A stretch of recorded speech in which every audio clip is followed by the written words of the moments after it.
வணக்கம் நண்பர்களே. பூஜை அறை குறிப்புகளை பற்றி இந்த வீடியோவில் பார்க்கலாம்.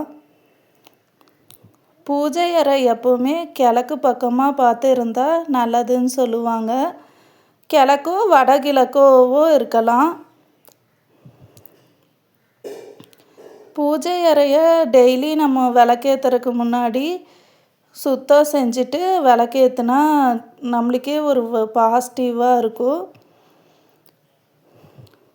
சுத்தம் செய்கிறதுக்கு முன்னாடி ஒரு வர துணியை போட்டு காஞ்ச பூ அதெல்லாம் எடுத்துட்டு நல்லா சுத்தம் செஞ்சுட்டு தண்ணியில் கற்பூரமோ பச்சை கற்பூரத்தையோ கலந்து தொடச்சோம்னா நல்லா வாசமாகவும் இருக்கும், பாசிட்டிவிட்டியாகவும் இருக்கும்.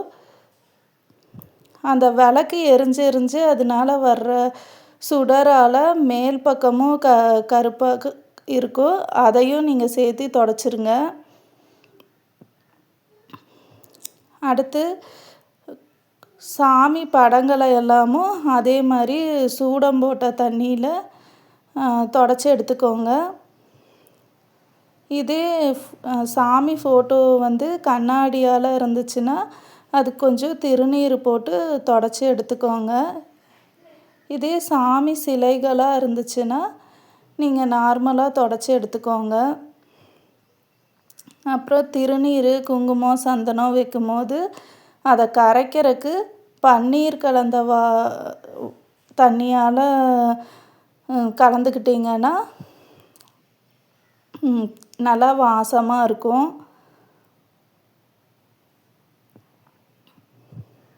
என்கிட்ட ஒரே ஒரு செல்ஃபில் ஒரு ரேக் மட்டும்தான் நான் சாமி படங்கள் வச்சுருக்கேன். என்கிட்ட அவ்வளோதான் இருக்குது. அதில் எப்படி நம்ம எளிமையாக வச்சுக்கலாம் அப்படின்னு தான் இங்கே பார்க்குறோம்.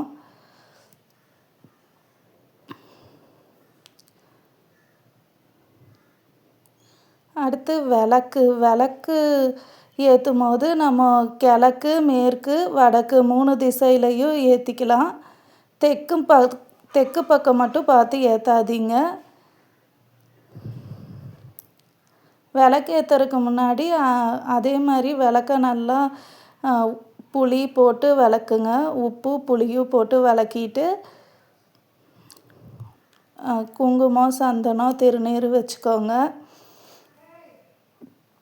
விளக்கு ஏற்றுறதுக்கு நெய்யோ இல்லை நல்லெண்ணெயோ யூஸ் பண்ணுங்கள். இல்லைன்னா விளக்குக்குன்னே வர்ற எண்ணெயை யூஸ் பண்ணிக்கோங்க. வேப்ப எண்ணெய், இலுப்பை எண்ணெய், விளக்கெண்ணெய், நல்லெண்ணெய், தேங்காய் எண்ணெய் கலந்த எண்ணெயை விளக்கெண்ணெய்னே விற்கிறாங்க, அதை வாங்கி யூஸ் பண்ணிக்கோங்க.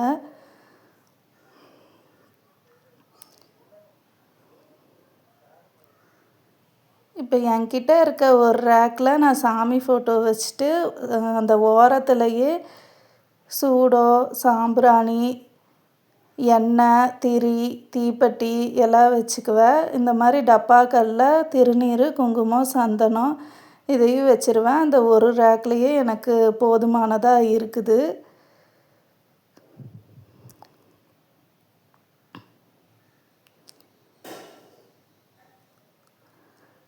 இப்போ கற்பூரம் சாம்பிராணி இதெல்லாம் நீங்கள் தனித்தனியாக டப்பாவில் போட்டு வச்சுக்கோங்க.